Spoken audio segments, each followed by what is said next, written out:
श्रुतिस्मृतिपुराणानाम् आलयं करुणालयं नमामि भगवत्पादं शङ्करं लोकशङ्करं शङ्करं शङ्कराचार्यं केशवं बादरायणं सूत्रभाष्यकृतौ वन्दे भगवन्तौ पुनः पुनः ईश्वरो गुरुरात्मेति मूर्तिभेदविभागिने व्योमवद्व्याप्तदेहाय दक्षिणामूर्तये नमः।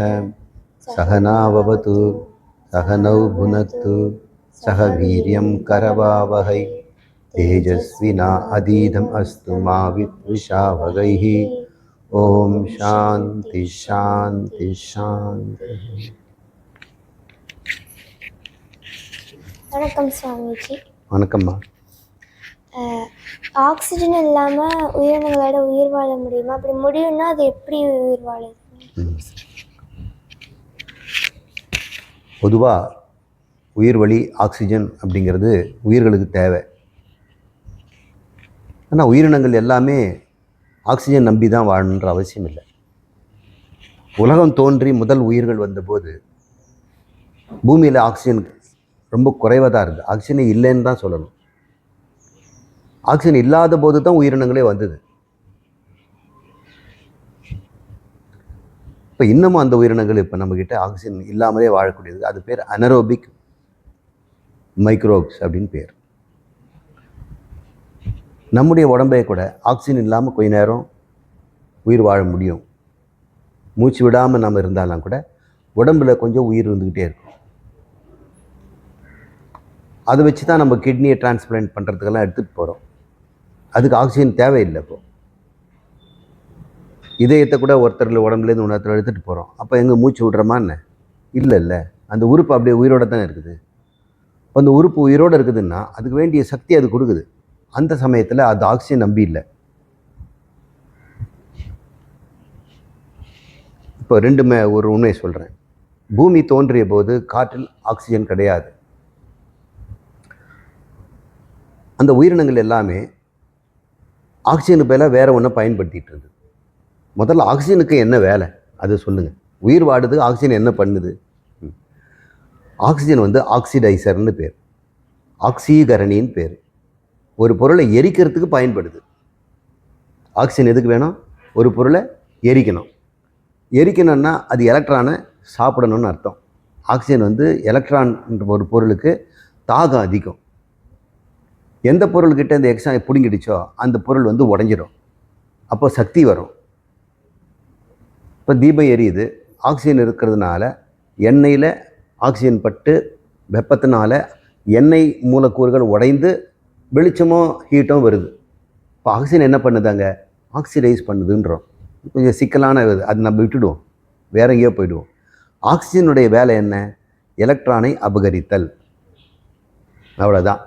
எலக்ட்ரானை அபகரித்தால் என்ன நடக்கும்? சக்தி பிறக்கும், மூலக்கூறு உடையும், எரியும் அப்படின்னு வச்சுக்கோங்க. எல்பிஜி கேஸ் எரியறதுக்கு கூட ஆக்சிஜன் வேணும். ஸ்டவ்வுக்கு வெளியே வந்த பிறகு தானே அந்த கேஸ் எரியுது. அப்போ நம்ம கேஸை பற்ற வச்சிட்டோம்னா அந்த சூட்டில் சிலிண்டருக்குள்ளெல்லாம் அந்த ஹீட்டு போயிடணும்ல. அப்போ உள்ளே இருக்கிற கேஸ் எல்லாம் எரியணும்ல, எரியாது. வெளியே வெளியே இருக்கிற ஆக்சிஜனோடு பட்டாதான் எரியும். எந்த எரிபொருளும் ஆக்சிஜன் துணை இல்லாமல் எரியாது.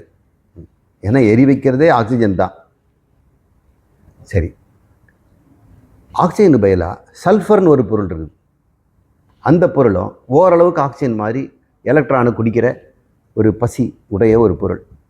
அதையும் பயன்படுத்தி கூட ஆதிகால உயிரினங்கள் வாழ்ந்தன. இப்போ பூமியில் நிறைய தண்ணி இருந்தது. தண்ணியிலே நிறைய கந்தகம் இருந்தது, சல்ஃபர் டை ஆக்சைடு போன்ற பொருளெல்லாம் இருந்தது. அதனுடைய ஆக்சிஜன், அந்த கரைந்த ஆக்சிஜன் சொல்கிறோம் இல்லையா, அது. அப்புறம் தண்ணியிலே ஆக்சிஜன் கொஞ்சம் கரையும், அந்த ஆக்சிஜன் இதெல்லாம் கூட பயன்படுத்தி உயிர் வாழ்ச்சு. ஆக்சிஜனை இல்லாவிட்டாலும் கூட கீமோ லித்தோட்ரோபிக் அப்படின்னு ஒரு வகையான மைக்ரோ ஆர்கானிசம். கீமோ லித்தோட்ரோபிக், ட்ரோபிக்னா சாப்பிட்றது, ட்ரோஃபிசம் அப்படின்னா சாப்பிட்றது. ட்ரோபிக்னா வேறு அர்த்தம், திசைன்னு அர்த்தம். ட்ராபிக்கல் அப்படின்னு சொல்கிறோம். ட்ரோஃபிசம் அப்படின்னா உணவுன்னு அர்த்தம். கீமோன்னா கெமிக்கல், லித்தோன்னா மண். மண்ணில் உள்ள கெமிக்கலை பயன்படுத்தி அதிலிருந்து ஆற்றலை பெற்று ஆக்சிஜன் மாதிரி ஒரு ஆக்சிடைசிங் பொருளை பயன்படுத்தி ஆதிகால உயிரினங்கள் வாழ்ந்தது. இன்றைக்கும் நம்ம சாக்கடை போகுது இல்லையா, அது என்ன கலரில் இருக்குது? கருப்பு கலரில். துர்நாற்றம் வீசுது இல்லையா, அதெல்லாமே சல்ஃபர் தான், கந்தகம் தான். அங்கே ஆக்சிஜன் மாதிரி பயன்பட்டு அதை பயன்படுத்தி உயிரினங்கள் வாழுது. இப்போது சாக்கடையில் உயிர் வாழுது. அதுக்கு எங்கே ஆக்சிஜன் இருக்குது? அங்கே பிஓடி என்ன சொல்லுவாங்க? பிஓடின்னா பயாலாஜிக்கல் ஆக்சிஜன் டிமாண்ட். தண்ணியில் நிறைய இருக்குது ஆக்சிஜன். 20% ஆக்சிஜன் இருக்குது, 5% ஆக்சிஜன் இருக்குது. காற்றுல தான் 20%, தண்ணியில் 5% இருக்கும்.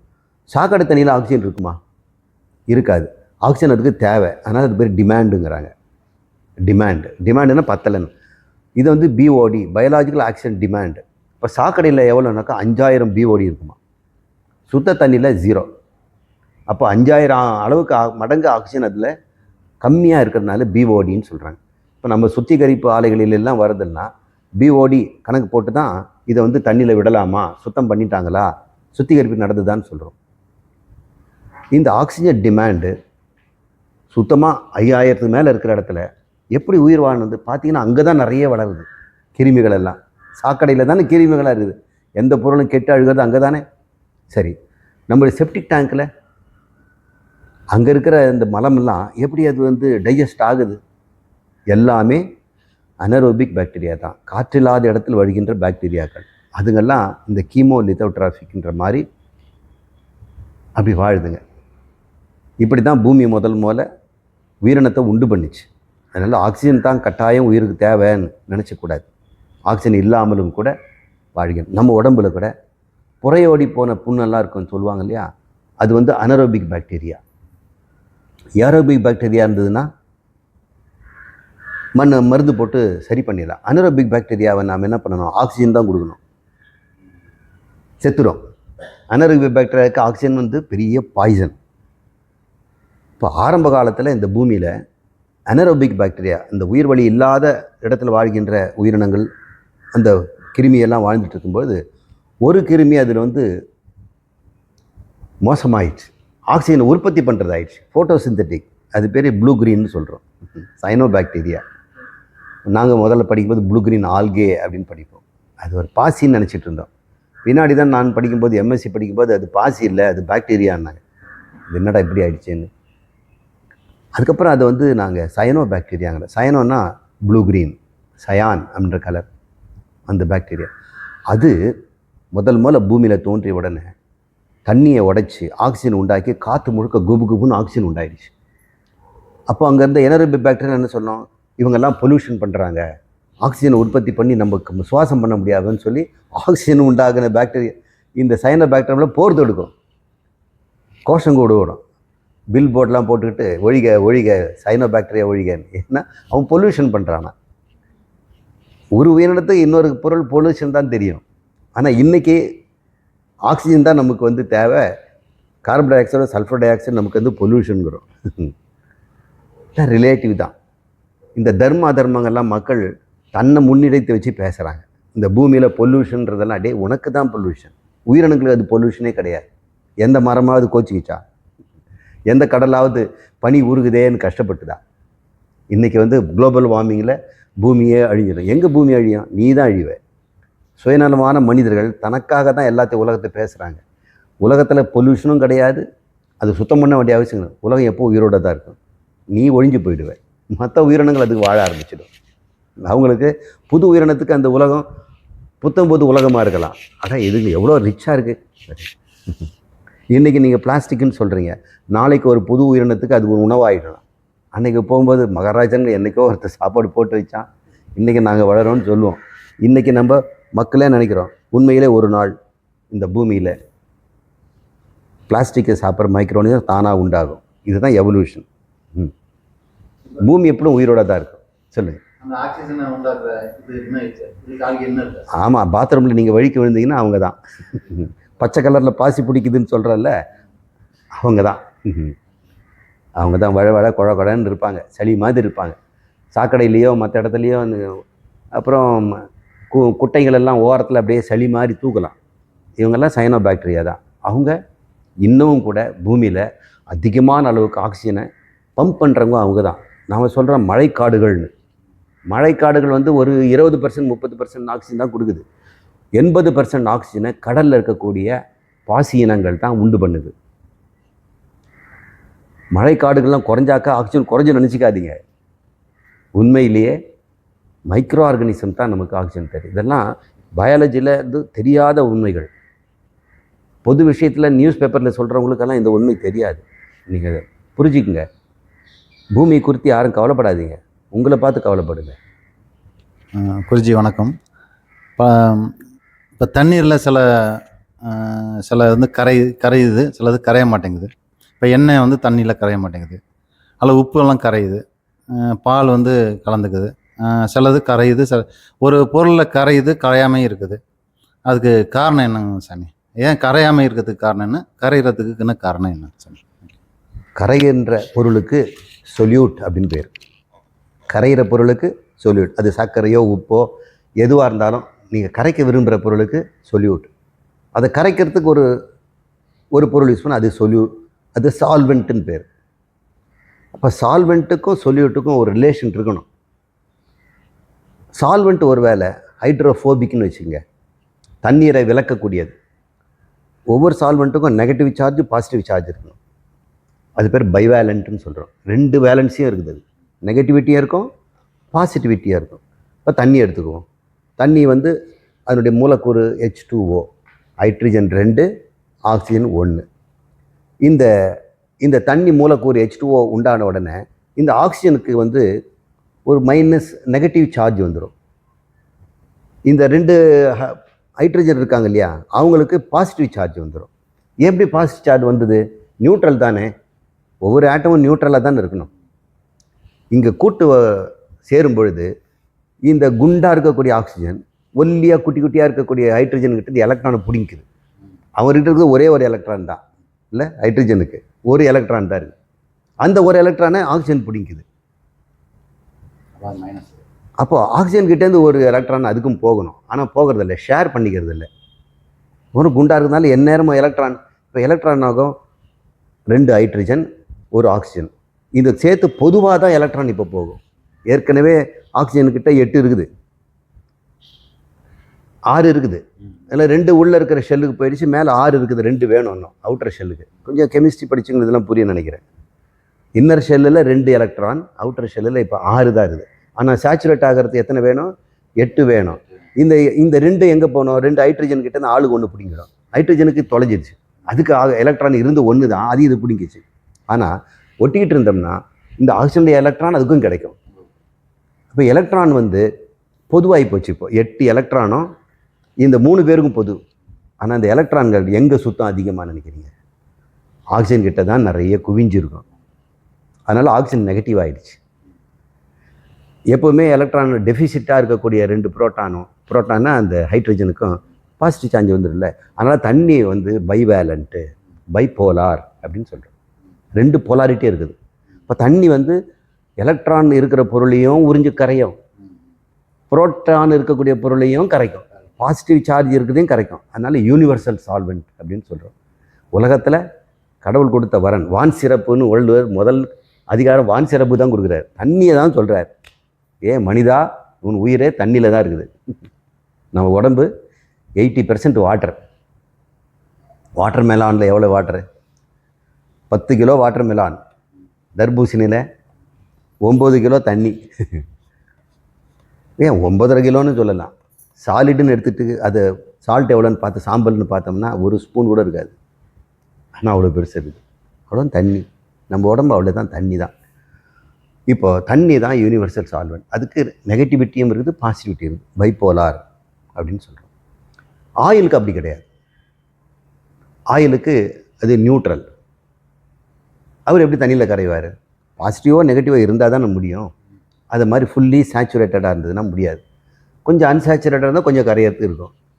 இப்போ ஃபேட்டும் லிப்பிடு அப்படின்னு சொல்கிறோம். லிப்பிடை வந்து நம்ம எண்ணெய்ன்னு சொல்கிறோம், கொழுப்புன்னு சொல்கிறோம், மெழுகுன்னு சொல்கிறோம். இப்படின்னா பல பேர் கொடுக்குறோம். எல்லாத்தையும் நம்ம என்ன பண்ணுறோம்? லிப்பிடுன்னு பேர் வைக்கணும். நம்ம ஆயில்னு சொல்கிறோம். அது வந்து லிக்விடாக இருக்கிறதுக்கு மட்டும்தான் ஆயில்னு பேர். கெட்டியாக இருந்ததுன்னா பட்டருங்கிறோம். பட்டர் கூட லிப்பிட் தான். கீயும் கூட லிப்பிட் தான். வேக்ஸ்ன்னு சொல்கிறோமே மெழுகு, அதுவும் லிப்பிட் தான். ஒரே பொருள் தான். சேச்சுரேஷன் அதிகமாகும் போதும் பாலிமர் அதிகமாகும் போதும் பெருசாகும்போது அது கெட்டியாகுது, பாலிமரைசேஷன். இப்படி புரிஞ்சுக்க. இந்த ஆயில் ஏன் தண்ணியில் கலக்க மாட்டேன்னா, தண்ணியில் வந்து போலாரிட்டி இருந்தால் கரையும். போலாரிட்டி இல்லாத பொருள் அதில் கலைக்க முடியாது. ஆனால் ஆயிலில் சிலதெல்லாம் கரையும். அந்த பொருளுக்கு போலாரிட்டி இருக்காது, அது நான் போலார் பொருளில் கரையும், ஆயிலில் கரையும். ஆனால் தண்ணியில் போட்டால் கரையாது. அப்போ சின்னதெல்லாம் தண்ணியில் தான் கரையும். இப்போ மிளகா இருக்குது, மிளகா பொடி தண்ணியில் கரையிறத விட எண்ணெயில் நல்லா கரையும். மஞ்சள் எடுத்துங்க, தண்ணியில் கரையிறத விட எண்ணெயில் நல்லா கரையும். பார்த்துருக்கீங்களா? தாளிக்கும் போது எண்ணெயில் அது நல்லா கரைஞ்சி அப்படியே கலரில் ஃபுல்லாக வந்துடும். அது ரெண்டுத்துலேயும் அந்த 2 பொலாரிட்டி இருக்கிறதுனால நாம் வந்து ஒரு பொருளை எதில் கரையும்னு கண்டுபிடிக்கிறது பொலாரிட்டி வச்சு தான் சொல்ல முடியும். நான் போலாராக இருந்ததுன்னா ஆயிலில் கரையும், போலாராக இருந்ததுன்னா தண்ணியில் கரையும் அப்படின்னு புரிஞ்சுக்கணும். அது பேர் சாலுபிலிட்டி அப்படின்னு நம்ம பார்க்குறோம். அந்த போலாரிட்டி அதிகமாக இருந்ததுன்னா தண்ணியில் ஈஸியாக கரைஞ்சிடும், கம்மியாக இருந்ததுன்னா கம்மியாக தான் கரையும். எனக்கு தெரிஞ்ச தண்ணியில் அதிகமாக கரையக்கூடிய ஒரு பொருள் ஒரு சல்ஃபேட் தான். சோடியம் சல்ஃபேட் இல்லை அமோனியம் சல்ஃபேட்னு ஒரு சால்ட் இருக்குது. எல்லா பொருளையும் ஓரளவு தான் கரைக்க முடியும். உப்பு வந்து ஒரு ஒரு ஒரு டம்ளரில் 1 ஸ்பூன் கரைக்கலாம், 1.5 ஸ்பூன் கரைக்கலாம். 2 ஸ்பூனுக்கு மேலே போனால் கரையாது இல்லை. ஆனால் அமோனியம் சல்ஃபேட்டு இந்த எல்லா பொருளை காட்டிலும் டம்ளருக்கு டம்ளர் உப்பு போட்டோம்னா கூட கரைஞ்சிடும். இதெல்லாம் கொஞ்சம் ஓவராக தெரியுது இல்லை? நாங்கள்லாம் அமோனியம் சல்ஃபேட்டை கரைச்சி அதில் தான் நிறைய பொருளெல்லாம் கரைக்க முயற்சி பண்ணுவோம்.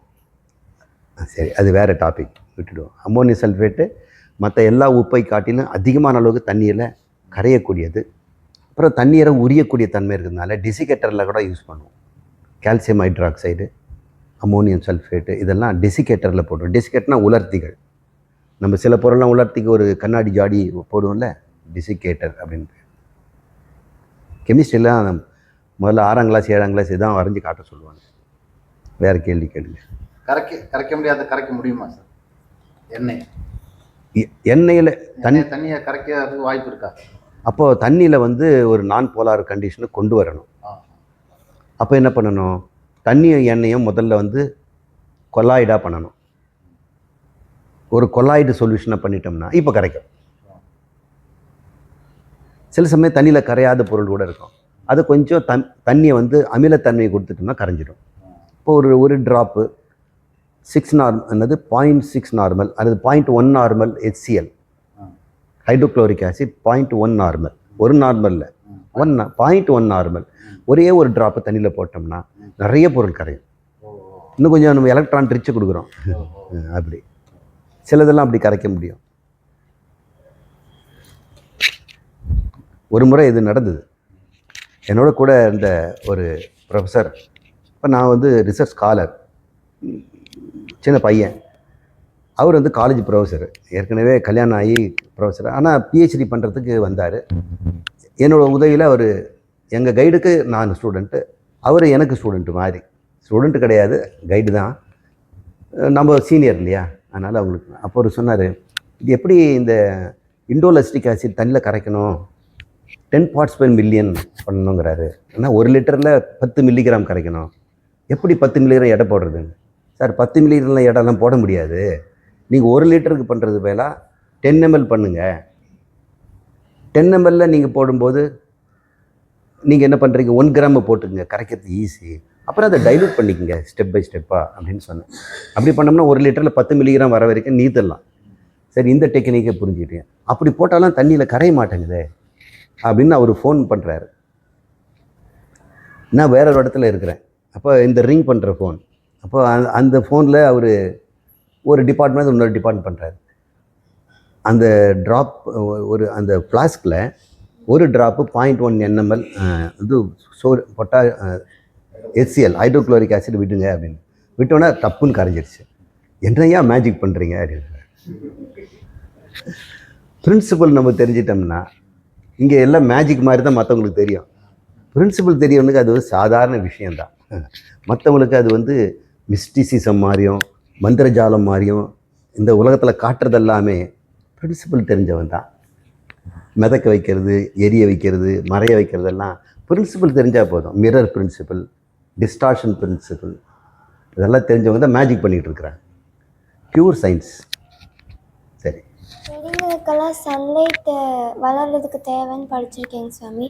அப்போது டீப் சி ஆழ்கடலில் இருக்கிற செடிங்களுக்கெல்லாம் சன்லைட் கிடைக்காதுல்ல? என்ன கிடைக்காது? சன்லைட். ஆமாம். அப்புறம் அது எப்படி வளருதுங்க? தண்ணியினுடைய அது கடல் மட்டும் எடுத்துக்க வேண்டாம், நதிகள், குட்டை, குளம் கூட எடுத்துக்கிட்டோம்னா ஆழமான குளமெல்லாம் கூட இருக்குது. அதை யூஃபோட்டிக் ஜோன்னு சொல்லுவோம். ஒரு குளத்தை அப்படியே கிராஸ் செக்ஷன் வெட்டினோன்னா ஒரு பெரிய கிண்ணம் மாதிரி இருக்கும். அதில் மேலே தண்ணியிலேருந்து ஒரு 5 மீட்டர் வரைக்கும் யூஃபோட்டிக் ஜோன்.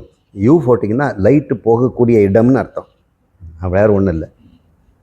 அதுக்கு என்ன பண்ணுவோம், ஒரு வட்டமான வெள்ளை தட்டு எடுத்துக்குவோம், பீங்கான் தட்டு மாதிரி. அதை நூலில் கட்டி தண்ணிக்குள்ளே இறக்குவோம்.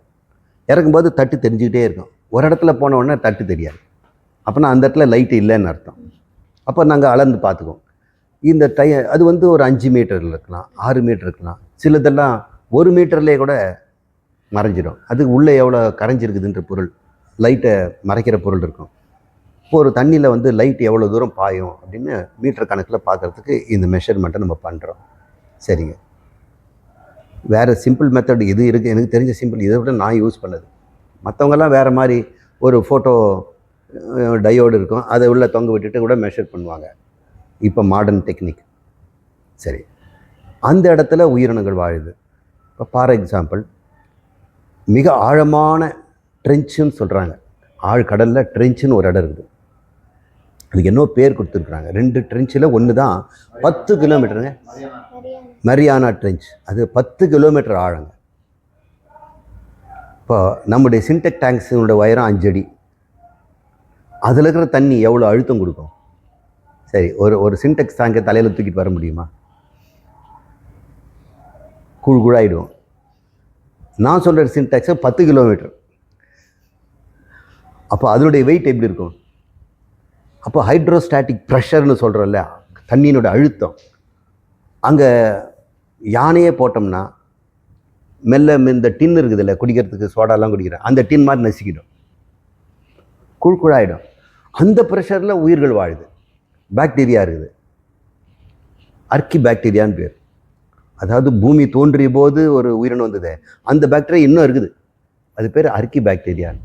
அதை நாங்கள் வளர்க்கணுன்னு ஆசைப்படுவோம். மேலே கொண்டு வரவே முடியாது, வரும்போது வெடிச்சிடும். ஏன்னா அந்த ப்ரெஷரில் தான் அது இருக்கும். அப்புறம் டெம்பரேச்சர் எவ்வளோ தெரியுங்களாங்க? அவர் வாழறதுக்கு 200 டிகிரி கூட இருக்கும். பாயிலிங் பாயிண்ட் 120, 150 இப்படி இருக்கும். ஏன்னா அது வந்து அங்கே உயிரினங்களெல்லாம் அந்த வெப்பத்தை வச்சு தான் அது ஆற்றலை எடுத்துக்குது. ஹைட்ரோ தெர்மல் வெண்ட்டுன்னு சொல்லக்கூடிய இடத்துல அந்த டெம்பரேச்சரில், அந்த ப்ரெஷரில் இது உயிர் வாழுது. அதுக்கு சுத்தமாக லைட்டே கிடையாது, கும் இருட்டு. சப்மர்சிபிள் கூட அங்கே உள்ளே போட முடியாது. நீங்கள் திக்கு சப்மர்சிபிள் சொல்கிறோம்ல, பெரிய ஸ்பியர், அதை தண்ணிக்குள்ளே இறக்குவாங்க. இறக்குனா கூட அது வந்து அப்படியே நசுங்கிடும். ஓரளவுக்கு தான் போக முடியும், 7 கிலோமீட்டர் வரைக்கும் போகலாம். வரைக்கும் போயிருக்கிறாங்க. சப்மெர்சிபிள், சப்மரைன்லாம் முடியாது, அவங்களாம் நசுங்கி சப்பையாகிடுவாங்க, டூத் பேஸ்ட் மாதிரி. ஆமாம், ஸ்பெரிக்கலாக இருக்கிறத நசுக்கவே முடியாது, சிலிண்டரிக்கலாக நசுக்கிடும். அதனால் ஸ்பெரிக்கலாக இருந்தால் சப்மெர்சிபிள். ஸ்பியரை வந்து எவ்வளோ நசுக்கினாலும் ஸ்பியர் ஷேப் அப்படியே தான் இருக்கும். சரி, அந்த ஸ்பியருக்குள்ளே யாராவது உயிரோடு இருக்கணும்னா அவனுக்கு காற்று எந்த ப்ரெஷரில் கொடுக்கணும் பாருங்கள். சில சமயம் டைவர்ஸ் போகிறாங்களே, கீழே வந்து கிட்டத்தட்ட 800 மீட்டர் அப்படி கீழே போயிடுறாங்க, 1 கிலோமீட்டர் வரைக்கும் கூட போகிறாங்கன்னு வைங்க. அப்போ ப்ரெஷர் அதிகமாக இருக்கும். அப்போது மூச்சு விடணும்னா மார்பை வெளித்தள்ளணும் இல்லையா? ஆனால் தண்ணி நம்மளுக்கு எவ்வளோ இருக்கும் அழுத்தம்? இங்கே நம்முடைய அட்மாஸ்பரிக் அழுத்தம் 1 ATM சொல்கிறேன், அட்மாஸ்பரிக் ப்ரெஷர். ஏடிபியாக என்ன சொல்லுவாங்க? ATM. அது வந்து ஒரு ஸ்கொயர் இன்ச்சுக்கு 15 பவுண்ட்ஸ் அப்படின்னு நம்ம ஆளுக்கு சொல்லுவோம். இப்போது 1 கிலோ. ஆனால் தண்ணிக்குள்ளே போனோம்னா 100 கிலோஸ் ப்ரெஷர் நம்மக்கிட்ட இருக்கும்போது நம்ம எப்படி மூச்சு மூட முடியும்? அப்போ நம்ம மூச்சு விடணும்னா மேலேருந்து ப்ரெஷரில் தான் காற்று அனுப்புவாங்க. அப்போ அது அமுக்குனா தான் நம்ம லங்ஸ் வெளியே வரும். அதனால் டைவர்ஸுக்கு ரொம்ப ஆழமாக போக மாட்டாங்க. அது போகிறது பெரிய ட்ரிக்கு.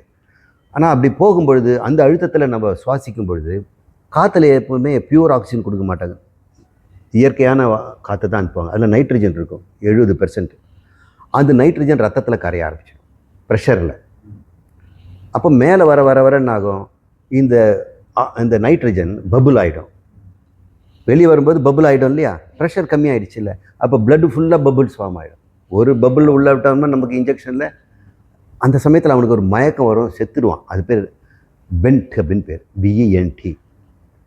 இதுக்காக வேண்டி டைவர்ஸ் என்ன பண்ணுவாங்க, மூழ்கிறதுக்கு 10 நிமிஷம் 20 நிமிஷம் ஆகலாம். ஆனால் வெளியே வர்றதுக்கு 5 மணி நேரம் ஆகும். ஸ்டெப் பை ஸ்டெப்பாக போய் இந்த வெளியே ப்ரெஷர் ஈக்குவலைஸ் பண்ணிவிட்டு வருவாங்க. சரி, நீங்கள் கேட்ட கேள்வி வந்து ஆழ்கடலில் வெளிச்சத்தில் இருக்காதான். அப்போ என்ன பண்ணுன்னா, அது அங்கே இருக்கக்கூடிய சல்ஃபரை பயன்படுத்தி, அங்கே இருக்கக்கூடிய டெம்பரேச்சரையே எனர்ஜியாக பயன்படுத்தி அந்த ப்ரெஷரை அது தாங்கி கொண்டு உயிர் வாழ பார்க்குறோம். இப்போ அந்த உயிரினத்தை நம்ம வெளியே கொண்டு வந்து வாழ வைக்க முடியுமானா, நம்ம கும்மிருட்டில் வளர்க்கணும். அப்புறம் ப்ரெஷர் குக்கரில் வளர்க்கணும். எந்நேரம் ப்ரெஷர் குக்கர் பாயில் ஆகிட்டு இருக்கணும். அப்போ தான் அவர் உயிரோடு இருப்பார். நம்ம எல்லாத்தையும் வேக வைக்கிறோம், ஆனால் அவர் அங்கே தான் கூலாக இருப்பார். இது நடைமுறைக்கு சாத்தியமே கிடையாது. அப்போ நாங்கள் என்ன பண்ணுறோம், மெட்டாஜீனோமிக்ஸ் அப்படின்ற மெத்தடில் உள்ளே போய் சாம்பிள் மட்டும் எடுத்துகிட்டு வந்துடுவோம். அதை எடுத்தோடனே செல்லெல்லாம் உடஞ்சி போயிடும். அங்கே எத்தனை பாக்டீரியா ஆயிரக்கணக்கான இனங்கள்லாம் கூட இருக்கலாம். அதனுடைய DNA மட்டும் எங்களுக்கு வேணும். அந்த DNAவை மல்டிப்ளை பண்ணி பிசிஆர் இப்போ தான் கொரோனாக்கெல்லாம் நீங்கள் பிசிஆர்லாம் பார்த்துருப்பீங்க இல்லையா, பாலிமரேஸ் செயின் ரியாக்ஷன், அது பேர் பிசிஆர். அதை DNAவை மல்டிப்ளை பண்ணி அதனுடைய ஜீனோமை ஸ்டடி பண்ணணும். 10 வருஷத்துக்கு முன்னாடி இந்த ஆர்கி பாக்டீரியா நானோ ஆர்கியம் ஈக்விட்டன்ஸ் அப்படின்னு ஒரு பாக்டீரியா. நானோ ஆர்கியம் ஆர்கிய பாக்டீரியாவில் சின்னது, அதில் 500 ஜீன் தான் இருந்தது. 500 ஜீன் தான் இருந்தது. அது ஈக்விட்டன்ஸ், குதிரை மாதிரி இருக்கும் அப்படின்னு அவங்க ஃபோட்டோ எடுத்துருக்குறாங்க. அது பேர். அது அந்த 500 ஜீனும் எப்படி என்ன ஜீன்னாலும் அது உயிர் வாழுது. இந்த 500 ஜீன் நம்மகிட்ட இருக்குதா, வேறு ஆர்கி பாக்டீரியில் இருக்குதா, என்ன டிஃப்ரென்ஸ் இருக்குதுன்றது தான் ஒரு 10 வருஷத்துக்கு முன்னாடி சுவாமி ஆராய்ச்சி பண்ணிகிட்டு இருந்தேன். 4 MPhil தீசிஸ் அதில் வந்தது. டாக்டரேட் யாரும் பண்ணலை. MPhilக்கு ஓகே, PhDக்கு நிறைய நேரம் ஒர்க் பண்ணணும். அதுக்குள்ளே நான் ரிட்டையர் ஆகிட்டேன். அப்போ அந்த 500 ஜீனும் என்னன்னு ஆராய்ச்சி பண்ணி கண்டுபிடிக்கும் போது பெரிய பெரிய விஷயம்லாம் கிடைச்சிது. அங்கே இருக்கக்கூடிய அமைலேஸ், அங்கே இருக்கக்கூடிய புரோட்டியேஸ் போன்ற என்சைம் எல்லாம் ஹை டெம்பரேச்சர்லேயும் ஹை சலினிட்டிலையும் உயிர் வாழக்கூடியது. அந்த ஜீன் நம்மக்கிட்ட இப்போ இருந்ததுன்னா நம்ம இண்டஸ்ட்ரியில், டேனரியிலையோ மற்ற எல்லா இண்டஸ்ட்ரியிலையும் இந்த ஹை டெம்பரேச்சர் தாழக்கூடிய ப்ரோட்டீன்லாம், இந்த புரோட்டியேஸ் என்சைம்லாம் நம்ம சிந்தட்டிக்காக யூஸ் பண்ணலாம். இண்டஸ்ட்ரியலுக்கு ரொம்ப யூஸ்ஃபுல்லாக இருக்கும். நீங்கள்லாம் அதில் ஆராய்ச்சி பண்ணணும். நம்ம பாடியில் இல்லை, இண்டஸ்ட்ரியில் வளர்க்கணும். இந்த புரோட்டீன் நிறைய உற்பத்தி பண்ணணும். நம்ம டேனரியில் வந்து இப்போது லெதர் டேன் பண்ணுறதுக்கு அந்த கொழுப்பெல்லாம் கிடைக்கணும், புரோட்டீன்லாம் செம்ம பண்ணணும். இதுக்கெல்லாம் என்சைம் தேவைப்படுது. இப்போ நீங்கள் கூட டிட்டர்ஜென்ட் போடுறீங்க இல்லையா, இந்த ஒயிட் கலர் பவுடர் போடுறீங்க, அதில் வந்து ப்ளூ கலராக ஒரு எது போட்டிருப்போம்னா அதெல்லாம் புரோட்டியேஸ் தான், லைப்பேஸ் புரோட்டியேஸ். அது போட்ட உடனே துணியில் இருக்கக்கூடிய அழுக்கு எல்லாமே புரோட்டீன் தானே, நம்ம உடம்புல இருக்க வியர்வை, அப்புறம் ஆயில் தானே, நம்ம உடம்புல இருக்க அந்த சிபம்லேருந்து வர ஆயில், இதெல்லாம் தான் அழுக்கில் வந்து அழுக்காய் துர்நாற்றம் வருது. அது போட்ட உடனே சோப்பு கரைக்கிறத விட இந்த புரோட்டீன் கரைச்சிடும். ஆனால் ரத்த கரை இருந்தால் கூட கரைச்சிடும் இப்போ இருக்கிற டிட்டர்ஜென்ட்ஸ். அந்த டிட்டர்ஜென்ட்ஸில் அந்த கலராக க்ரீன் கலரோ ப்ளூ கலரோ போடுறாங்க இல்லையா, அதெல்லாம் என்சைம்ஸ், இண்டஸ்ட்ரியல் என்சைம்ஸ். அது அந்த அல்கலைன், சோப்பினுடைய அல்கலைன் கண்டிஷனில் அது வேலை செய்யக்கூடியது. சாதாரண ப்ரோட்டீனில் ஒர்க் பண்ணாது. இப்போ நம்முடைய பெப்சின் அப்படின்ற என்சைம் புரோட்டீனை உடைக்குது இல்லையா, அது வேலை செய்யறதுக்கு ஹைட்ரோக்ளோரிக் ஆசிட் வேணும், 2 நார்மல்.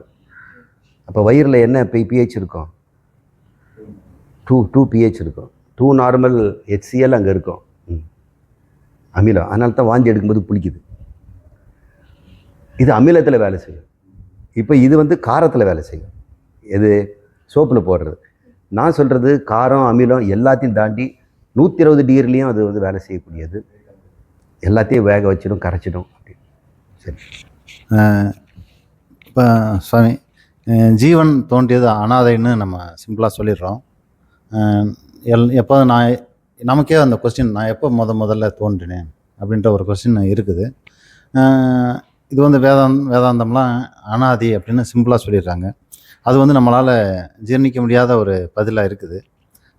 ஜீவன் உண்மையில் எந்த வாய்ப்பில் உண்டாச்சு ஃபஸ்ட்டு அப்படின்னு நீங்கள், வேறு வாய்ப்பு இருக்குதா, அனாதி தானா அப்படின்னு நீங்கள் சொல்லுங்கள் சாமி. அதாவது எப்படிலாம் ஏன் தொடர்ந்து ஜீவன்கள் வாழ்கிறாங்க, ஏன் தோன்றுறாங்க திரும்ப திரும்ப அப்படின்னு சொல்லுங்கள் சாமி. ஓகே. சிலதெல்லாம் உண்டாக்கப்பட வேண்டியது இல்லைங்க, சிலதெல்லாம் உண்டாவதே கிடையாது. உண்டாக்கப்படுதல்னா என்ன? இது வந்து உண்டாக்கப்பட்டது. இது வந்து ஒரு வாரத்துக்கு முன்னாடி இல்லைன்னு வைங்களேன், போன வாரம் தான் இது வந்து குயவன் செய்தார்னு வைங்க, அப்போ இது உண்டாக்கப்பட்டது. இப்போ ஒரு வாரத்துக்கு முன்னாடி இதனுடைய இன்மை இருந்தது, அது பேர் இதனுடைய பிரத்தியோகின்னு பேர். இந்த கட பிரத்தியோகி, குடத்தினுடைய எதிர்மறை ஒன்று இருந்தது. அந்த எதிர்மறை அழிந்து நேர்மறை உண்டாச்சு. இது வந்து நியாய சாஸ்திரத்தில் இப்படிலாம் பேசுவாங்க. பிரத்தியோகி, அனுயோகி, யோகி இப்படிலாம் அவங்க சொல்லுவாங்க. அவங்களோட பாஷை அது. நமக்கு ஒன்று உண்டாக்கப்படுதுன்னா அதுக்கு முன்னாடி இன்மை இருக்கணும். கடவுளுக்கு அது மாதிரி ஒரு இன்மை இருந்ததா? இறைவனுக்கு ஒரு இன்மை இருந்து அவர் உண்டாக்கப்பட்டார்னா, அவர் உண்டாக்கப்பட்டது யாரோ ஒருத்தர் வேணுமே இல்லையா? அவர் உண்டாருன்னா எதுலேருந்து உண்டானார்? சும்மா அப்படி உண்டானா? சும்மான்னு இருக்கிறதுக்கு ஒரு இடமும் வேணும் இல்லை? அப்போ ஸ்பேஸ் வேணும். இப்போ ஸ்பேஸ் வச்சுங்க, ஸ்பேஸ் உண்டாக்கப்பட்டதா? யாராவது ஸ்பேஸை உண்டாக்குவாங்களா? முடியுமா? சில விஷயத்தெல்லாம் உண்டாக்கப்பட வேண்டிய அவசியம் இல்லாமல் எப்பொழுதும் இருப்பது இல்லையா? அது பேர் அனாதி. இறைவன் அனாதி, ஜீவனும் அனாதின்னு என்ன அர்த்தம்? ஜீவன் தான் இறைவன். நாமெல்லாம் யாரு? இறைவன். இறைவன் அனாதிங்கிறத ஒத்துக்கிறீங்க, உண்டாக்கப்படாதுன்னு. ஜீவன் உண்டாக்கப்படும் எப்படின்னு கேட்குறீங்க. உனக்கு உண்டாக்கப்பட்டது உன்னுடைய உடம்பு தான். உடம்பு உண்டாக்கப்பட்டதுனால நம்முடைய ஜீவனுக்கும் உண்டாக்கப்பட வேண்டிய நிலை இருக்கும் போல் இருக்குதுன்னு நினச்சிக்கணும். இல்லை, நாம் இறைவனாக இருப்பதனால, இறைவன் உண்டாக்கப்படாதனால நானும் உண்டாக்கப்படவில்லை. இந்த உண்மையை தான் வேதாந்தம் கற்றுக் கொடுக்குது. நீதான் இறைவன், தத் துவசி அப்படின்னு சொல்கிறோம். இதை நம்ம ஒரு காம்ப்ளிகேட்டட் பதில் தான் அங்கே போகணும். இப்போ அனாதியை புரிஞ்சுக்கிறது என்ன அர்த்தம்னா, உண்டாக்கப்படாததுன்னு அர்த்தம். இறைவன் உண்டாக்கப்படவில்லைங்கிறத நம்ம எல்லாரும் ஒரு மனதாக ஏற்றுக்கொள்கிறோம். ஜீவன் தான் இறைவன், அறியாமையில் ஜீவனாக அவன் இருக்கிறான். அறியாமை உண்டாக்கப்பட்டதான்னு கேட்டோம்னா அதுவும் உண்டாக்கப்படலை. அறியாமை யாரும் உண்டாக்குவாங்க? உனக்கு உண்டாக்க முடியுமா? உனக்கு ஆப்பிள் தெரியுமாம்மா? தெரியும். நாளையிலேருந்து அது அறியாமலுக்கு போயிடுவியா? ஆப்பிள் பற்றி அறியாமை நான் உண்டாக்க முடியுமா? நாளையிலேருந்து இனிமேல் தமிழ் எனக்கு தெரியக்கூடாது அப்படின்னு சொல்ல முடியுமா? சொல்ல முடியாது இல்லை? அறிவு தோன்றினால் மறையாது, அறியாமை தோற்றமே இல்லை, அறிவு வந்ததும் மறைஞ்சிடும். அப்போ இருள் ஒன்றை யாரா உற்பத்தி பண்ணுவாங்களா? ஒளியை தான் உற்பத்தி பண்ண முடியும். அப்போ இருளுங்கிறது என்ன? மிக குறைந்த ஒளி அப்படின்னு பாரதியார் சொல்கிறார். இங்கே இருக்கிற அந்த மனுஷன் இதுக்கு மேலே யாரோ பெருசாக பேசுனதே கிடையாது. இருள் என்பதே கிடையாது, இருள் என்பது குறைவான ஒளி அப்படின்னு சொல்லியிருக்கிறார்.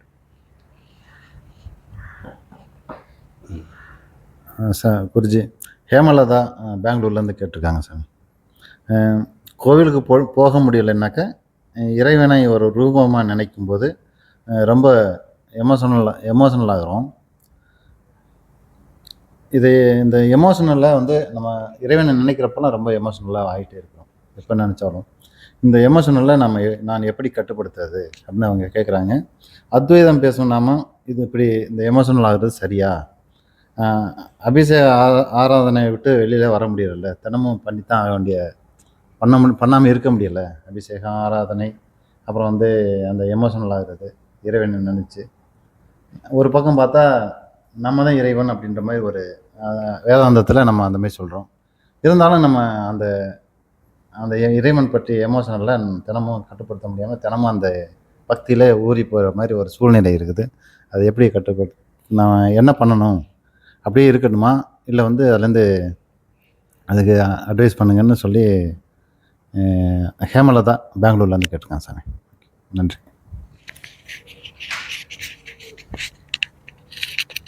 நம்முடைய மூளை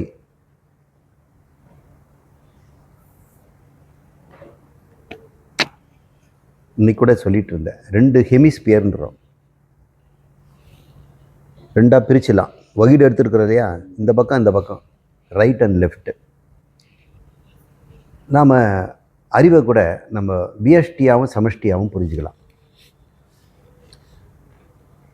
இப்போது கடையில் இருக்கக்கூடிய பொம்மையெல்லாம் பார்த்தோம்னா குழந்தைங்கள அப்படியே பேர் வச்சு வச்சு காட்டும். இங்கே குரங்கு பொம்மை, நாய் பொம்மை, இங்கே ஒட்டகம், யானை, மனுஷன் அப்படின்லாம் அது சொல்லும். தனித்தனியாக பார்ப்பறது. சில பேர் ஒட்டுமொத்தமாக பொம்மை வச்சுருக்காங்க போல் இருக்கு, ஏகப்பட்ட பொம்மை இருக்குது, பொம்மைகள் நிறைய இருக்குது அப்படின்னு சொல்லிட்டு அவர் போயிடுறாரு. அவருக்கும் இவருக்கும் என்ன வித்தியாசம்னா, இவங்களால் அந்த விஎஸ்டியிலேருந்து தப்பிக்க முடியல. அவருக்கு விஎஸ்டி கூட போகவே நேரம் இல்லை. பல விஷயத்தை நம்ம வந்து பொத்தம்பொதுவாக அறிகிறோம், சில விஷயத்தை நம்ம குறிப்பாக அறிகிறோம். முன்பின் தெரியாத ஒரு வடநாட்டு கல்யாணத்துக்குள்ளே நான் போயிட்டேன்னு வைங்க. அவங்க என்னென்னா இந்த பங்காரா டான்ஸ் எல்லாம் போட்டு ஆடிட்டு எல்லாம் இருக்கிறாங்க. நம்ம எல்லாம் பார்ப்போம், கல்யாணம் போல் இருக்குது, மாப்பிள்ளை எங்க அப்படின்னு. அவ்வளோதான் நம்மளுடைய ஒரு குறிப்பாக பார்ப்பது. ஆனால் நம்ம கல்யாணத்துக்குள்ளே போயிட்டோம்னா, அவர் வந்திருக்கிறார், இவர் வந்திருக்கிறாரா, அந்த பங்காளி ஏன் வர காணோம், அவங்கள வந்திருக்கிறானா, வரமாட்டான்னு தான் நினச்சேன், இப்படியெல்லாம் குறிப்பாக அறிகிறோம். இந்த குறிப்பாக அறிகிற பகுதியை வந்து இடது மூளைங்கிறாங்க. பொதுவாக அறிகிறது வந்து வலது மூளைங்கிறாங்க. இந்த வலது மூளை பொதுவாக அறியறது மத்தியில் அசோசியேஷன் பண்ணும். இதுக்கு அதுக்கும் ஒரு அசோசியேஷன் இருக்குது, ஒரு தொடர்பு இருக்கிறதுன்னு தொடர்பு படுத்தியே பார்க்கும். இது வந்து உதிரியாக தான் பார்க்கும், தொடர்பு படுத்தி தெரியாது. அந்த 2 மூளை இருக்கிறதுனால நமக்கு பிழைச்சோம். சில பேருக்கு இந்த வலது மூளை டேமேஜ் ஆகிருக்கலாம், எபிலெப்சியில் கொஞ்சம் சர்ஜரி பண்ண வேண்டியிருக்கலாம், அல்லது இந்த கார்பஸ் கேலோசம் அப்படின்னு ஒரு ஜாயிண்ட் இருக்குது. இந்த 2 ஹெமிஸ்பியரையும் சேர்க்குற ஒரு பிரிட்ஜு இங்கே மண்டைக்குள்ளே இருக்குது, ஒயிட் கலரில் இருக்கும். டிராஃபிக் போய் வரும். இங்கே விஎஸ்டியாகவும் பார்க்கும், இது பொத்தம்பொதுவாகவும் பார்க்கும். இதை வந்து கனெக்ஷன் பண்ணி இப்போ பொத்தம்பொதுவாக பார்க்கணும். இப்போ ஒரு ஹேமர் மாதிரி பதில் சொல்கிறேன். ரொம்ப ஒரு ரோபாட் எடுத்துக்கோ. அந்த ரோபாட்டுக்கு கேமரா கொடுத்துருக்குறோம் கண்ணுக்கு. அது தலையை திருப்பின உடனே ஒவ்வொரு செகண்டும் ஒரு புது காட்சி உண்டாகும். நம்ம அப்படி திரும்ப நமக்கு புது காட்சியா, நான் உன்னை பார்த்து இப்படியே பார்க்குறேன், நீ இங்கே சைடில் இருக்கிற, நேராக பார்த்து நீ நேராக இருக்கிற. அது வந்து ஒவ்வொரு படத்தையும் புதுசாக தான் பார்க்கும். முந்தின படத்தை கொண்டாந்து இதில் ஒட்ட வைக்க முடியாது. அது கார்னர் போயிடுச்சு, இது தொலைவில் இருக்குது, இது கிட்ட இருக்குது, இதுலேருந்து நம்ம இப்படி திரும்புறதுனால இது நகர்ந்து தான் போகும், இதெல்லாம் தெரியாது. இந்த ரோபாட் வச்சு எப்படி நம்ம பிழைக்கிறது? அது ஒவ்வொரு செகண்டும் ஒவ்வொரு இன்ஃபர்மேஷனையும் தனித்தனியாகத்தான் பார்க்கும். இதுதான் சனிக விஞ்ஞானம்னு புத்த மதம் சொல்லுது. இப்படி பார்த்து இப்படி நகர்ந்தோடனே நான் காங்கிற காட்சியே வேற, ஆனால் நீ இன்னும் அங்கே இருக்கிறாய் அப்படின்னு ஒரு ஐடியா, பொதுவாக ஒரு அறிவு சொல்லுது இல்லையா? இப்போ சிறப்பறிவு மட்டும்தான் ராபாட்ஸுக்கு இருக்குது. பொது அறிவை நம்ம வளர்க்கணும், அசோசியேட்டட் மெமரியை கொடுக்கணும். நீ இங்கே தலையை திருப்பினாலும் கூட அந்த பொருள் அங்கே தான் இருக்கும், அந்த பொருள் அதே தான் அப்படின்னு சொல்லணும். ஆரம்ப காலத்தில் 1980s ரோபாட்லாம் பண்ணும் பொழுது ஒரு இடத்துலேருந்து ரூமை தாண்டி அந்த கதவை திறக்கிறதுக்கு மட்டுமே அதுக்கு 5 மணி நேரம் ஆகும். அது நேவிகேட் பண்ணுறது. நடுவில் ஏதாவது குறுக்க வச்சிட்டோம்னா அது வந்து கன்ஃபியூஸ் ஆகிடும். அப்புறம் டோரை வந்து பார்த்த உடனே இதுதான் டோர் அப்படின்னு கமாண்ட் எழுதி கொடுத்துட்டோம்னா அது நேராக போய் டோரை வந்து திறந்துக்குது. இவர் என்ன பண்ணார், அந்த டோரில் எக்ஸ் போட்டு விட்டார். இப்போ நேராக பார்க்குது, அது டோர் இல்லைங்குது. இப்போ டோர்னஸ் அப்படின்னு ஒன்று இருக்குல்ல. இப்போ இந்த ட்ரைனிங் பண்ணிவிட்டு இந்த ரூமில் இருந்துட்டு வேற ஒரு ரூமில் கொண்டு போயிட்டு டோரை தரேன்னா அதுக்கு இது டோருன்னு தெரியாது, அந்த டோரு தான் டோர். இப்படியெல்லாம் பேஷண்ட் இருக்கிறாங்க, நிறைய பேஷண்ட்ஸ் இருக்கிறாங்க. உங்களுக்கெல்லாம் ஆச்சரியமாக இருக்குது, நம்மளாம் நல்லபடியாக பிறந்திருக்கிறோம். இந்த வெலையனூர் ராமச்சந்திரன் அப்படின்னு ஒரு யுக்லா யூனிவர்சிட்டியில் கலிஃபோர்னியாவில் இருக்குது யுக்லா UCLA. அங்கே நியூரோ சயின்ஸ் டிபார்ட்மெண்ட்டில் சயின்டிஸ்டாக இருந்தால் டாக்டர் அவர் ஒரு புக் எழுதினார். அவர் நிறைய பேரை பார்க்கும்பொழுது இந்த ரிலீஜியஸ் மிஸ்டிசிசம், இந்த ஆன்மீகத்தில் அதாவது பக்தியில் உள்ள போனவுடனே ஒரு பரவசமும் ஒரு கிளர்ச்சியும் மாய தோற்றங்களும் கடவுள் வடிவங்களும் உடம்பில் வந்து ஒரு பெரிய ஒரு ஆனந்தமும் கண்ணீர் பெருகெடுக்கிறதும் அந்த பார்க்குறாங்க.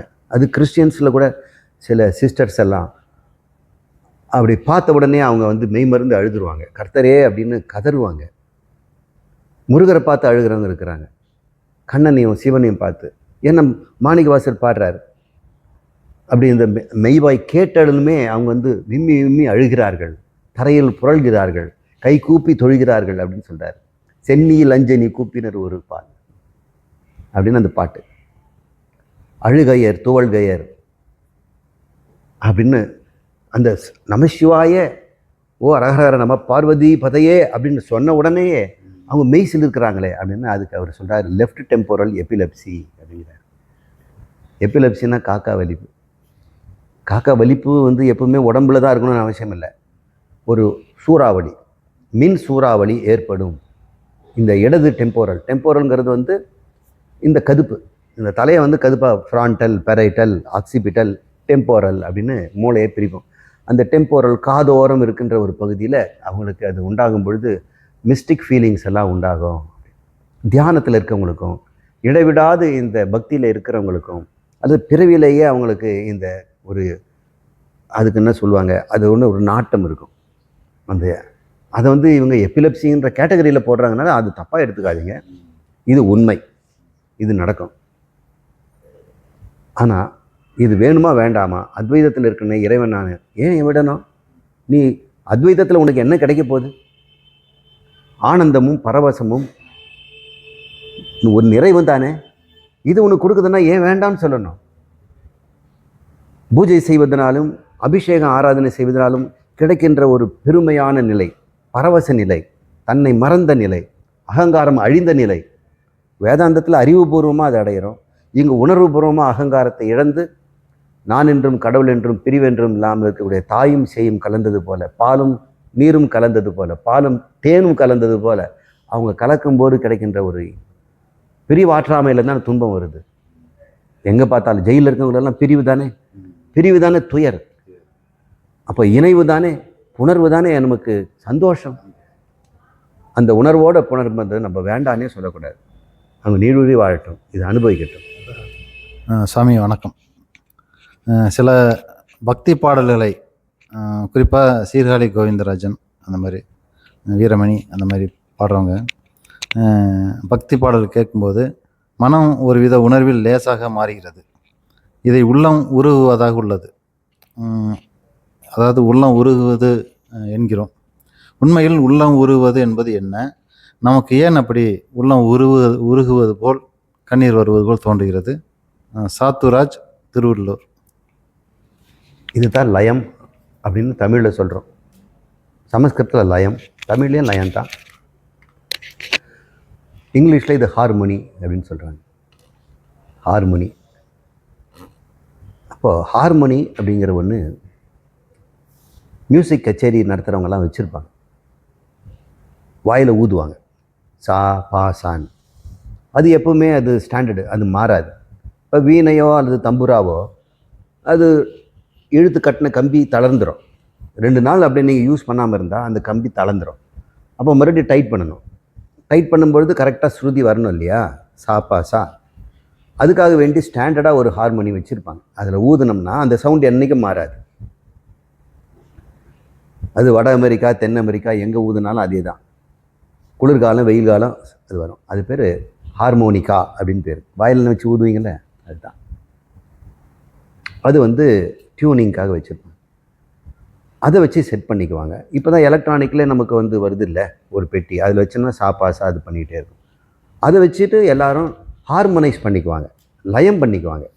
அப்புறம் மிருதங்காரம் தட்டுவார், என்ன வச்சுருக்கீங்க ஒரு கட்டையா அப்படின்னுவார். அவங்க நங் நங் நங் நங். அப்போ அங்கே சா சா சா சங் அங் அப்படின்னு தட்டுவார். அந்த சாவோட ஒட்டிக்கும். அப்புறம் கிட்டார்காரரு, ஃப்ளூட்டுக்காரரும் அவர் எடுத்துக்குவார். அவருடைய எந்த ஃப்ளூட் எடுத்துக்கலாம், எந்த பிச் எடுத்துக்கலாம். வயலின் கரெக்டாக செட் பண்ணிக்குவாங்க. ஒரே ஹார்மோனி, ஒரே லயம். லயம் ஆகும் பொழுது என்ன ஆகும்? ரெண்டு இல்லாமல் போயிடும். ஒரு பொருள் இந்த இடத்துல 10 வீணைகள் இருக்குது, நீங்கள் 10ஐயும் கரெக்டாக டியூன் பண்ணி வச்சுருக்கிறோம். ஒரு வீணையை நீங்கள் மீட்டினீங்கன்னாக்கா எல்லா வீணையும் மீடும். எல்லாத்துலேயும் வைப்ரேஷன் வரும். ஒத்திசைவுன்னு பேர். எங்கேயோ லாரி வந்து ரோட்டில் போகும், நம்ம கிச்சனில் இருக்கிற ஒரு அண்டா கிடுகிடுன்னு ஆடும், மீதி பொருள்லாம் ஆடாது. இதனால் இவர் மட்டும் ஆடுறாரு, என்ன லயம் ஆயிடுச்சு. அவருடைய ஸ்ருதியும் இவருடைய ஸ்ருதியும், அந்த வைப்ரேஷன் இந்த வைப்ரேஷனும் மேட்ச் ஆகிப்போச்சு. இப்போ வந்து ஒரு உதாரணம் சொல்கிறேன். இது வளைவாக இருக்குது, இது ஒரு லயம். இது எத்தனை இருக்குது? 8 வளைவு இருக்குது. 1 2 3 4 5 6 7 8 இருக்குது. 8 வளைவு. இதை வந்து 9 வளைவு இருக்கிற ஒரு வளையலோடு சேர்த்தாக்கா சேருமா? 2ன்னு கண்டுபிடிச்சிடுவீங்க. இப்போ பாருங்கள், எத்தனை இருக்குது? 2 இருக்குது. இப்போ ஒன்றா தானே இருக்குது. இது பேர் தான் ஹார்மோனி. இது தான் லேசர்ன்றாங்க. மோனோக்ரோமேட்டிக் லைட்டு, லேசருக்கு இது உதாரணம். லேசரும் இதே மாதிரி தான் அலைன் ஆகுது. மிலிட்ரியில் எப்படி எல்லா ஸ்டெப்பும் ஒரே மாதிரி தட்டுறாங்க, அதுவே நம்ம ஸ்கூல் விட்டோடனே பசங்க ஓடுறாங்களே எப்படி இருக்குது? தடப்பட்டுன்னு ஓடுறாங்க. மிலிட்ரியில் எப்படி ஓடுவாங்க? அது பேர் தான் ஹார்மோனி, லயம்னு பேர். ஒன்றாயிடுச்சு இல்லை? இப்போ பக்திலையும் இசையிலையும் நம்மளுடைய மூளையில் இருக்கக்கூடிய ஃப்ரீக்குவன்சியும் அந்த இசையில் இருக்கக்கூடிய அந்த ராகமும் இணைஞ்சிடுச்சுன்னா பாடுறவன் கேட்குறவன் 2 பேர் இல்லைங்க. எங்கே இருக்கிறான் பாடுறேன்? அங்கே பாட்டு இசை மட்டும் இருக்கும். இசைப்பவனும் இல்லை, இசையை ரசிப்பவனும் இல்லை. ரசிகனும் கலைஞனும் ஒன்றாகி விடுகிறார்கள். அப்போது சீர்காழி பாடும்போது என்ன ஆகணும்? அவரே ரசிகன், அவரே கலைஞன். அவருக்கு இன்னொருத்தர் வேணுமா என்ன? அப்படியே லயமாயிடுறார். யார் ஒருத்தர் லயத்தோடு பாடுறாங்களோ, அதான் தனக்குள்ளே ஒரு ஹார்மோனி வருதோ, அவங்க மற்றவங்களே அது மாதிரி பண்ணிவிடுவாங்க. தனக்குள்ளே லயம் வராமல் தனக்குள்ளே ஒரு உள்ள சிதறல் இருந்ததுன்னா அது மற்றவங்களுக்கு எடுபடாது. ஏன்னா வெற்றி பெற்ற பாடல்கள்லாம் பார்க்குறோம், அவங்களுடைய பாடல்கள் எல்லாம் குரல் மட்டும் இல்லை, குரல் வந்து கரகரன்னு இருக்கிறதா பார்த்துருக்குறோம். மதுரை சோமு போன்றவங்களாம் கட்ட குரலில் தான் பாடுறாங்க. ஆமாம், நித்திசி மகாதேவன் வந்து அப்படியே கத்தி முனையில் பாடுற மாதிரி ஷார்ப்பாக இருக்குது. அவங்களுடைய ஷார்ப்பு ஸ்டோனு. வாணி ஜெயராமன் பாடுறது, அப்புறம் மகாராஜன், இவங்க ஆண் குரலோ பெண் குரலோ கட்ட குரலோ, ஆனால் லயம் இருக்கணும். அந்த லயம் வந்துடுச்சுன்னா அங்கே 2 இருக்காது. ஒரு முறை பித்துக்குளி முருகதாஸ் அவர்கள் 1000 பேர் 1500 பேர் இருக்கிற கச்சேரியில், அதாவது உட்காந்துருக்குறாங்க, பஜனை பாடுறார். பச்சை மயில் வாகனே அப்படின்னு ஒரு பஜனை பாடல். அதில் வந்து இங்கு சாந்தம் நிலவுதப்பா நிறுத்திட்டார். ஓ பச்சை மயில் வாகன அப்படின்னு ஆரம்பிக்கிறார். அந்த இடைவெளியில் ஒரு 20 செகண்ட் சைலண்ட்டு. அங்கே 1000 பேருக்கு யாருக்கும் தெரியல. 1000 பேர் இருக்கிறாங்க, அங்கே ஒருத்தர் கூட இல்லை. சாந்தம் நிலவுதப்பா அப்படின்னு சொன்ன உடனே அனைத்து மனசுலேயும் ஒரு சாந்தத்தை அவர் உண்டு பண்ணுறாரு. அந்த இசையில் நிறுத்திட்டு அவர் வெயிட் பண்ணுறாரு. ஓ பச்சை மயில் ஆரம்பிக்கும் போது தான் நம்ம கச்சேரியில் இருக்கணும்னு நினைப்பே எல்லாருக்கும் வருது. இது பேர் தான் லயம்னு பேர். இது ஒரு மேஜிக்கல் மூமெண்ட். அதனால் நாத பிரம்மம்னு பேர். கடவுளுக்கு பேர் நாத பிரம்மம். நாதம் தனுமனிதம், மனுஷம். அவர் என்ன எப்படிப்பட்ட மனுஷனை? நாதம் தான் அவர் உடம்பா. நமக்கெல்லாம் உடம்பு மாமிசம். இறைவனுக்கு நாதம், ஓங்கார நாதம், சப்தம் தான் வருது. அவர் ஆகாஷ ரூபவத், வியோமவத் ரூபாய தட்சிணாமூர்த்தையே. வியோமவத்னா ஆகாயம் போன்றவரே. அவர் மூச்சு விடுறாரு, அது வாயு, அதுதான் சப்தம். ஆகாசத்தினுடைய ப்ராப்பர்ட்டி என்னங்க? சப்தம் தானே. வாயுனுடைய ப்ராப்பர்ட்டி ஸ்பரிசம். அப்போ ஆகாயமாக அவர் இருந்தார்னா வியோமவத்து தேகாய, அவர்கிட்ட இருந்து என்ன குணம் வரும்? சப்தம் தான் வரும். அப்போ சப்தம் தான் ஒரு உடம்பு, ஆகாசம் தான் அவருடைய ஆன்மா. அவர் உடம்பு என்ன? வாயு, முக்கிய பிராணன். ஆகாச ரூபமான பிரம்மம் தன் முழுக்க அந்த வாயு ஒரு இடைவெளி இல்லாமல் வாயுவை நிரப்பிடுது. அதுதான் அவருடைய உடம்பு. அந்த வாயு தான் அவருடைய சப்தமே. நம்ம வாயு வாயுன்னு சொல்கிறதெல்லாம் உண்மையிலே என்ன?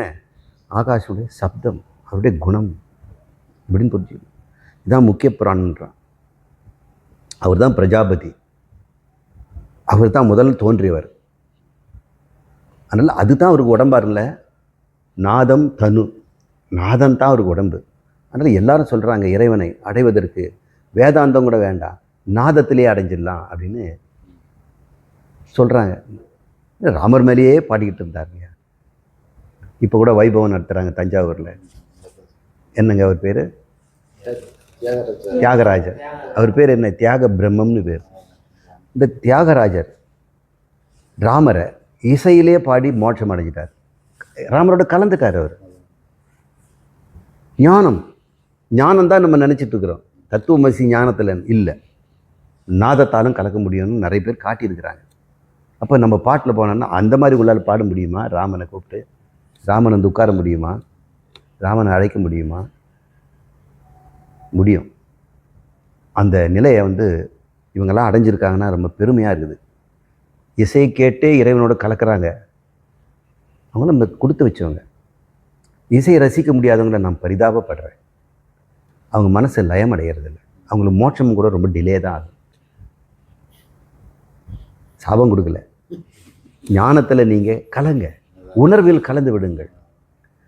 இசையில் கலக்க முடியலையா? அந்த பிரம்மத்தோட அன்பால் கலங்கலாம். இசையே வராதவனு கூட அன்பு என்ற ஒன்று இல்லை.